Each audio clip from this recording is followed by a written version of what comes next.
Sun's starting to come out a little more. It's about 10 o'clock, 9 o'clock my time, something like that. So yeah, so just tapping in with you all just to give you all some words of wisdom in these volatile times in the market. Obviously, being an investor, you want to have, more certainty of and conviction of, what's likely to happen, what's the likely outcome, what's the probable outcome of, you know, of your investment choices or whatnot. And so we're just gonna talk a little bit about that. Thank you all for joining and everything. And yeah, I want to kind of apologize, but also just like notify you all what's just been going on. I haven't done any videos, recorded any videos in a little while, about 2 weeks. Interviews coming up next week with Doomberg, and then I also have another interview with Wendy O coming up, and I'm gonna try to get Rick Rule back on as well. So yeah, definitely gonna do some exciting things. But I've been going through it with the family. Had a COVID outbreak in the house and everything. Finishing up a job, about to start a new job. So there's just been a lot going on. Went on a vacation. I was down in Phoenix, Arizona for a little while, for about a week. Went down to DC and Virginia. That was when I caught up with JT and everything. So, it's been a lot going on in the last month. So I haven't been able to get into the office much, but I have actually bought some new equipment. I bought a new camera lens, which is going to be pretty nice to use. I also bought a new MacBook, so that's going to be good to use. Right now, I record on using my iMac, and I edit using my iMac, which is good. It's a good computer, but it does have its technical, kind of problems. Like, if I want to take it out of my office to come home and work on editing, I have to unplug the whole the iMac, and then transport it to the house. And it's not the lightest, it's not the easiest, not the most portable, not the most convenient to transport back and forth. So I did buy a laptop so that I could be able to, a MacBook Pro, so I could be able to edit on the go as well. So that's exciting, exciting news. For me, at least. I mean, it makes the process a little bit easier, and for you all, it just gives you easier access to content as it comes out. So I want to talk about the markets. Today, the markets are up again. Do I think we're in a bear market rally? Well, actually, I do believe we are. I believe that. I believe that the market is tricky. It's very tricky. I would say that. And then even update on yesterday. Some of my calls, looking at like just how much I would have made if I would have just been patient. I would have been up over 2.5 grand. So I missed out on 2.5 grand by getting fearful, losing control of my emotions, and losing patience in the market.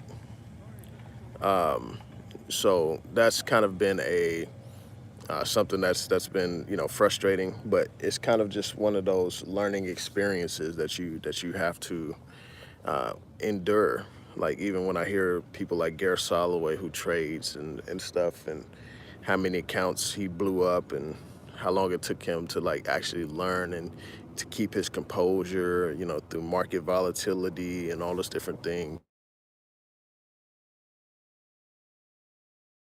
Something that, hey, doing good, doing good. It's definitely something that's, a skill that you have to learn, and it's not easy to really endure the markets in that way. So anyways, that's kind of just what I've been processing lately. But the thing with the markets right now is that we are in a bear market rally. I have to actually plug my phone in. I think it's at 10%. And once there's an announcement of a recession, I believe the market's going to go down. And then when the Fed can't print their way out of the recession, because if they print more money, it's going to cause more inflation. Then I think that we will eventually, could see capitulation in the market, which means that the investors surrender. They surrender because the environmental, the macroeconomic environmental circumstances and everything are out of control. So those are some of the things I'm thinking about. Hang on, y'all. I'm just plugging in my phone.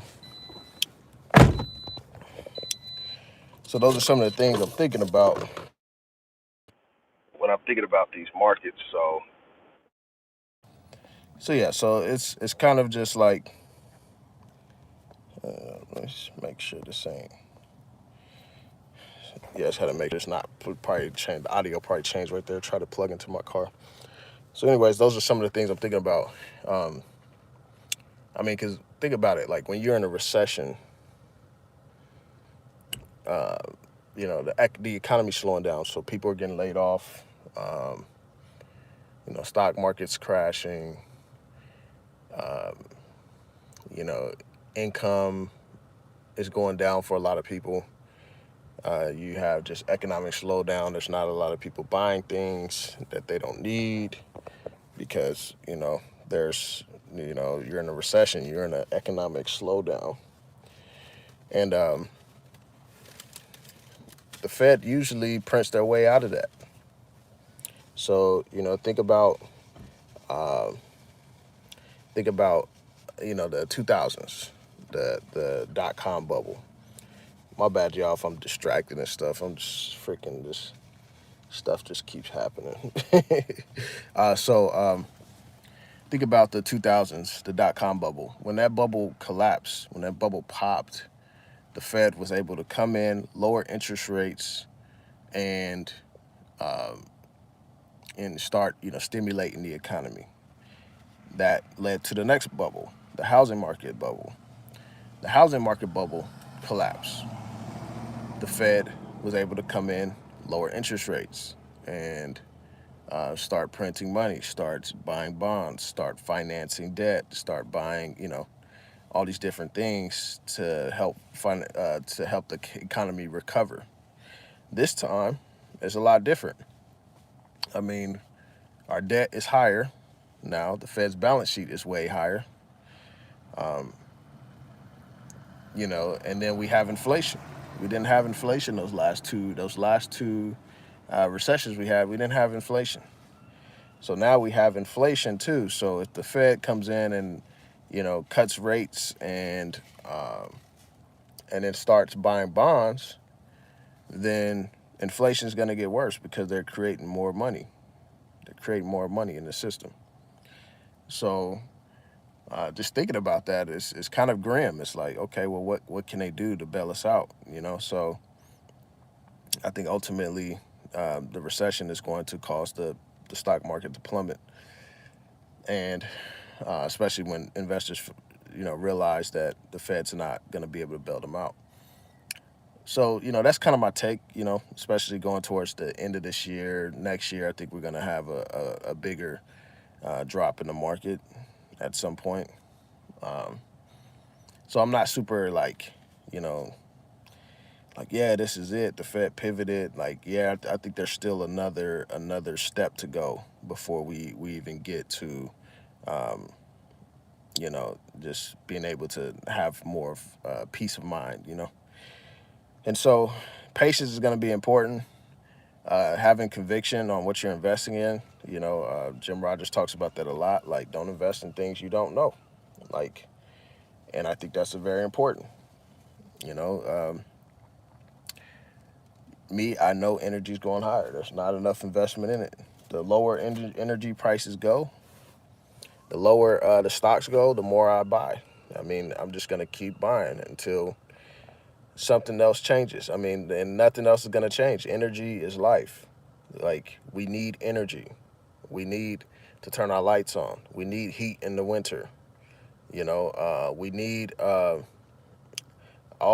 we need energy for a lot of things. We need to get to work. You know, all those things. So, and energy's underinvested in, and we need more supply to bring prices back down. So obviously, a recession would drive prices down temporarily, but they're going to shoot back up. So any weakness in energy, I'm going to buy because we're still in an inflationary period. We're going to reach a new equilibrium with energy prices, especially gas prices.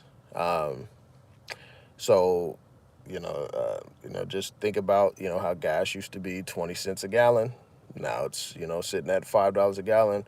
There's been new equilibriums throughout that time. It went from, um, you know, 25 cents a gallon to 50 cents a gallon, then to 99 cents a gallon for a couple of years. Then it went to $2 a gallon for a few years. And then now it's sitting at 5. It's probably going to come down. It may come down to and settle at, $4.50 or something like that, $4.50. I don't know, depending on where you live too. So there's going to be a new equilibrium with energy prices, and they're going to be higher. There's a lot of things in inflation that are not going to go back down, like when Chipotle raised their prices and raised the wages for their employees. I think McDonald's raised their prices.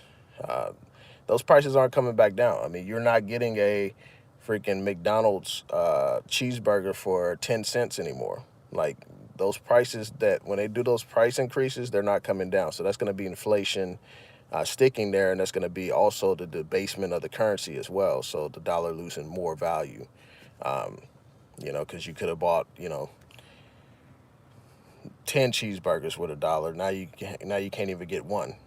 So, like, it's just a debasement of the currency. So it's going to take a lot of patience. The market's going to be volatile. Right now we are in a rally. So, I would encourage, if you have substantial amount of profits, take profits. Um, and then keep cash, rebalance as you see weakness and stuff. So that's kind of my strategy.